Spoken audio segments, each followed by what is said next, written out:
कभी सोचा है कि प्रशांत महासागर एक बहुत बड़े इंजन की तरह है? एक ऐसा इंजन जो पूरी दुनिया में मौसम के पैटर्न को कंट्रोल करता है। आज हम इसी विशालकाय इंजन के रहस्यों से पर्दा उठाने वाले हैं। ये सवाल थोड़ा हैरान करने वाला है ना? आखिर ऐसा कैसे हो सकता है कि ऑस्ट्रेलिया में जो बाढ़ आ रही है उसका कोई कनेक्शन हजारों मील दूर दक्षिण अमेरिका के सूखे से हो? यही वो पहेली है जिसे हम आज सुलझाने वाले हैं, और इसका जवाब प्रशांत महासागर की गहराइयों में ही छिपा है।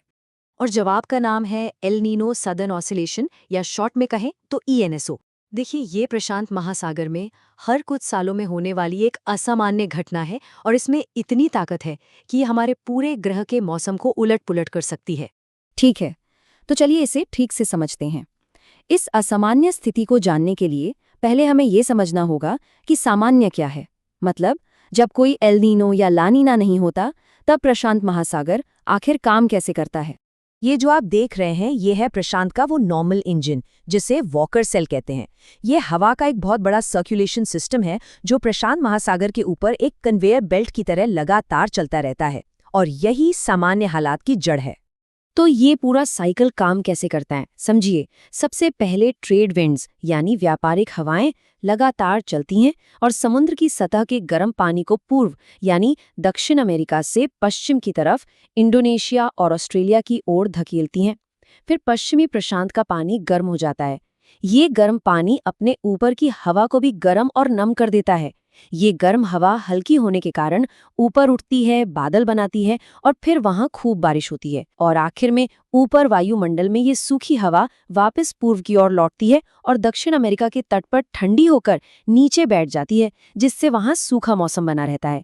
ये एक परफेक्ट साइकिल है। तो एक नॉर्मल साल में प्रशांत महासागर में ये एक बड़ा खूबसूरत बैलेंस बना रहता है।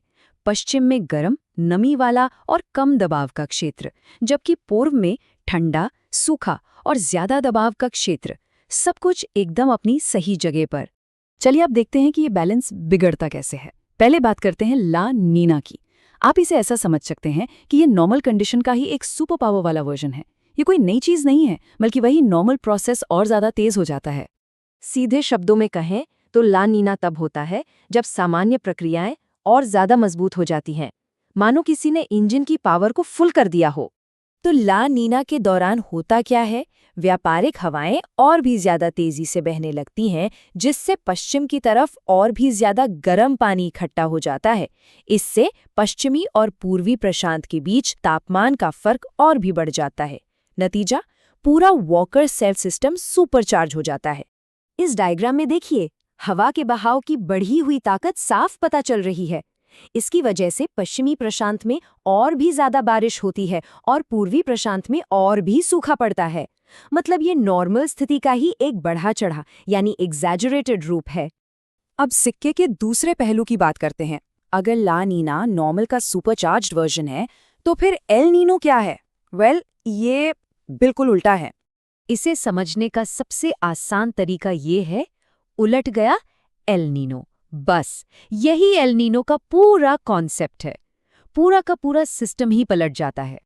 तो एल नीनो में होता यह है कि व्यापारिक हवाएं या तो बहुत कमजोर पड़ जाती हैं या फिर अपनी दिशा ही बदल लेती हैं।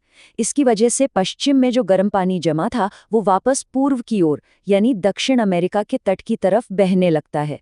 ये पूरे वॉकर सेल के पैटर्न को ही उलट देता है, और ये घटनाएं आमतौर पर 9 से 12 महीने तक चल सकती हैं।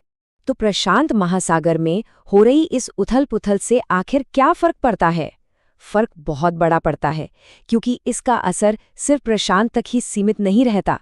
ये पूरी दुनिया के मौसम के सिस्टम को हिलाकर रख देता है, और हमारे सबसे पहले सवाल का जवाब भी यहीं से मिलता है। चलिए ला नीना के असर को देखते हैं। जैसा कि यह चार्ट साफ साफ दिखाता है, ला नीना के दौरान ऑस्ट्रेलिया और दक्षिण पूर्व एशिया में औसत से कहीं ज्यादा बारिश होती है, जबकि दक्षिण अमेरिका में औसत से बहुत कम। मतलब सोचिए, एक ही समुद्री घटना दुनिया के एक हिस्से में बाढ़ का खतरा पैदा कर रही है, तो दूसरे हिस्से में सूखे का कारण बन रही है। और तो और इसका असर भारत के दक्षिण पश्चिम मानसून पर भी पड़ सकता है, जिससे यहाँ की बारिश भी प्रभावित हो सकती है। तो सबसे बड़ी बात जो हमें समझनी है वो ये है कि हमारा प्लैनेट कितनी गहराई से एक दूसरे से जुड़ा हुआ है। जो प्रशांत में होता है वो प्रशांत में नहीं रहता, उसकी लहरें पूरी दुनिया में महसूस की जाती हैं और ये दुनिया भर के करोड़ों लोगों की जिंदगी पर असर डालती हैं। और ये सब हमें एक बहुत बड़े सवाल पर लाकर छोड़ देता है। इस बदलती जलवायु में ये ANSO साइकिल, ये शक्तिशाली समुद्री इंजन कैसे रिएक्ट करेगा? क्या ये घटनाएं और ज्यादा खतरनाक या और ज्यादा बार होंगी? ये एक ऐसा सवाल है जिस पर वैज्ञानिक स्टडी कर रहे हैं और इसका जवाब हम सबके भविष्य के लिए बहुत मायने रखता है। हमारे साथ जुड़ने के लिए धन्यवाद।